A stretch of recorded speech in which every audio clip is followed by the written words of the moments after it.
सन्चो आरामै हुनुहुन्छ होला है। म पनि सन्चो आरामै छु। कता हुनुहुन्छ साथीहरू, के गर्दै हो?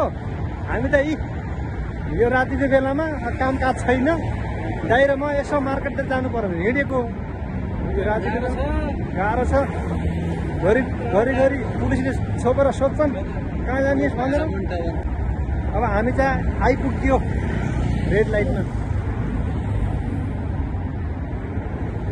दाइले आज हरियो सागसब्जी उठाउनुहुन्छ कि मासु उठाउनुहुन्छ कि के उठाउनुहुन्छ मलाई पनि खासै थाहा छैन।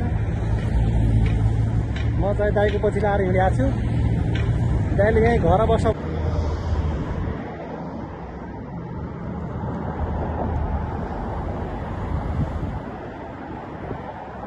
हामीलाई पुलिसले किन छोप्छ क्या यार? हामीले के बिगारिदियो हाम्रो पुलिसको? जसरी पनि छोप्छ यार। हाम्रो त भिसा लागेको छ, इमिग्रेसन कार्ड बने, सब कुछ छ, हो कि नै दाइ? ल्याङ गर्छ नि यार पुलिसवाले पनि यार। त्यसै भए पनि आफ्नै कन्ट्री ठिक यार नेपाल। देख्न सक्नुहुन्छ यार लेबर कम्प्लेन लगाएको रातिमा त्यस्तो हेर्नु बिहाल छ, बिहाल त्यो बनाएर सँगै जान्छौ र मैले छेको खान्छौ र मस्ती गरिएला र घर जाने टिकट आउँदैन 1 महिनापछि। त्यही हो निकाल हेर्नु, रमाइलो गर्नुपर्छ। 2 दिनको जिन्दगी के छ र है? रमाइलो अनुहार त्यस्तो रमाइलो होइन नि मूर्खहरू। फेरि रमाइलो भनेर फेरि 2-4वटा केटीहरू घुमाएर रमाइलो गरौँला नि, त्यस्तो रमाइलो होइन। हामी त पुरा 2 भाइको रमाइलो हो कि नै? हामी त अगाडि पो आइएछ त, कहाँ हरमासु किन्नु त आएन र? ए पारी हो फेरि। ओहो, जति बेला ल्याङ गर्ने पुलिस, हामी चाहिँ रातै हिँड्न नपाउने हो। हामीले के त्यसका दिदी बहिनी चेलीबेटी समाइदिए छैनौँ के अरे? अनि के गर्ने? हाम्रो घर रासन पानी भ्याइयो, रासन पानी मगाउनु पर्यो, खानु पर्यो, भोकै बस्न सकिँदैन कि हामीलाई मगाइदिनु पर्यो? हामीलाई यहाँको सरकारले हेर्छ यार, बुझ्यो?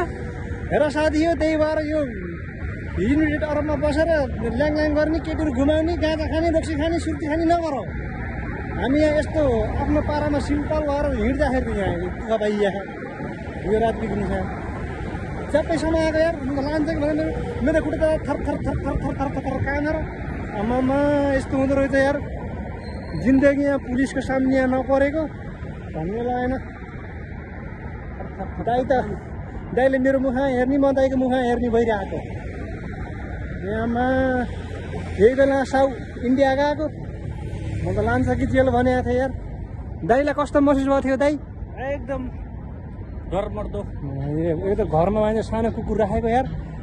मैले त अरूभन्दा पनि कुकुरको पो टेन्सन परिरहेको थिएँ। म त बरु 2-4 दिन बसौँला, कुकुर मिलाएर निस्किउँला भन्ने सोच बनाएको थिएँ। अलिअलि त अरबी पनि जान्ने हो। ल ठिकै छ। अब पुलिसले अब यताउति अलिअलि यसो कुरो मिलाएर भए पनि पुलिसबाट छुटकारा पाइयो। अब हामी जाँदैछौँ मार्केट।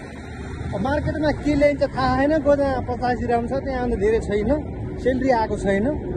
अब सेलरी आयो भने अब हामीले त्यसो जाँदैछ सुर्ती खाने मेरा बाबा, त्यसको मतलब छैन। हेर्नुहोस्, अन्त मासु ल्याउने हो, हरियो सागसब्जी ल्याउने हो, टाका लाएर खाने हो। 2 भाइले टिकटक बनाउने, नाच्ने, ठिकै छ। सो मार्केटमा गएर मिल्नेछौँ है त, दोकानभित्र के के सामान पाउँदो रहेछ हामी देखाउनेछौँ है त। ए आइयो नेपाली दाजुभाइहरू मार्केटमा आइयो। अब यहाँ त कोही रेड सेड केही पनि लगाइदिया होइन। अब नेपाली करेन्ट चार्ज हो क्या हो, त्यस्तै पो लाग्छ त है। सानो दोकानहरू चाहिँ आइयो, तर रेट चाहिँ कोही पनि रहेनछ। यहाँ नल्याउने भयो, अर्को दोकानमा जाने। के हो महँगो भनौँ भने गोदा 85 ग्राम त हिँडे हम यार। के ल्याउनु हो यहाँ? सपना के खाने यहाँ सामान ल्याउने आज हुँदैन। ल हामी अर्को दोकानमा गइयो, छैन रेट सेट केही पनि छैन। यस्तोमा केही पनि नउठाउने। हेर्नुहोस् सिधा कुरो, गाई देख्न सक्नुहुन्छ यहाँ दुनियाँभरका बटाउहरू बसे यहाँ राइडरहरू। हाम्रो साउ यहाँ दिमाग खुस्क्यो जस्तो छ। जस्तोमा अनलाइन सामान मगाए, जस्तो पनि 5% 10% महँगो सामान मगाएर भुटिन लगाइसक्यो। त्यही भएर साथीहरू सकेसम्म दोकान चिन्ने, मार्केट यसो घुमफिर गर्ने, ट्रक लगाएर आफूले सामान उठाउने ल्याउने, 2-4 पैसा पनि कमाउनु पर्छ कि। त्यसो भने सबैलाई अनलाइन मगा भन्नु हुन्न, ल्याउन आउँदै आफै आएको हो। यहाँबाट ठग्छन्, यहाँबाट खुर्लुक्कै जान्छन्, पारी बिल्डिङमा लगाएर छोडिदिन्छन्। पैसा कमाउनु पर्छ यहाँ राइडरहरू, ख्याल राख भन्ने। फेरि नेपाली राइडर बाबर फेरि यो कौन हो युट्युबर, अब हाम्रो बेस्ती गरेर भनौँ न फेरि, त्यस्तो होइन नि, भिडियोको लागि मात्र हुन्छ। ए ल हामी आयो भल्ल मनले खाएको मनपसन्दको मार्केटमा आइयो। अब दाइलाई के खानु मन लाग्छ, के हेर्नुहुन्छ। यो पाउरोटी, दाइलाई पाउरोटी खानु मन लाग्छ, पाउरोटी हेर्दै हुनुहुन्छ।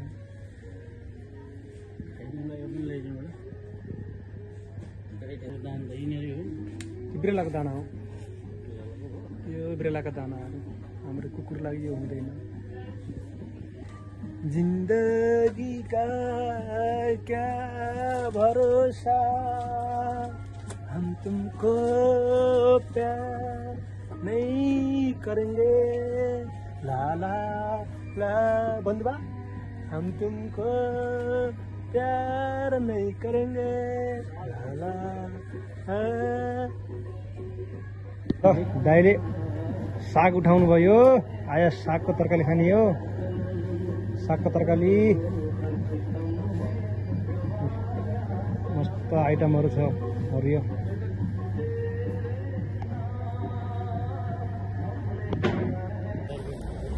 ल साथीहरू, हामी चाहिँ होइन मार्केट गरेर आइयो। अब मार्केट गर्ने क्रममा अब 10 रुपियाँ बचेको थियो, 10 रुपियाँ पनि अब के घर फर्काएर लाने हो। लगभग टोटली 50 ग्रामको सामान आयो है। गोजा पनि 50 ग्राम थियो, ठिक्क भयो है दाइ। जस्तो सोचेर हिँडेको त्यस्तै भयो यार, बस यति भने काम बन्यो। तर पुलिसले छोपेर हल्का डिस्टर्ब भयो। यस्तो जहाँ पुलिसले हामीले नेपालमा हामीले जानिएको थियो, यहाँ अलि नमिल्ने के। ल ठिकै छ गाइज, हामी अब आफ्नो घर जान लागेको। अब हामी नेक्स्ट भिडियोमा मिल्नेछौँ। Okay, tata, bye bye, good night.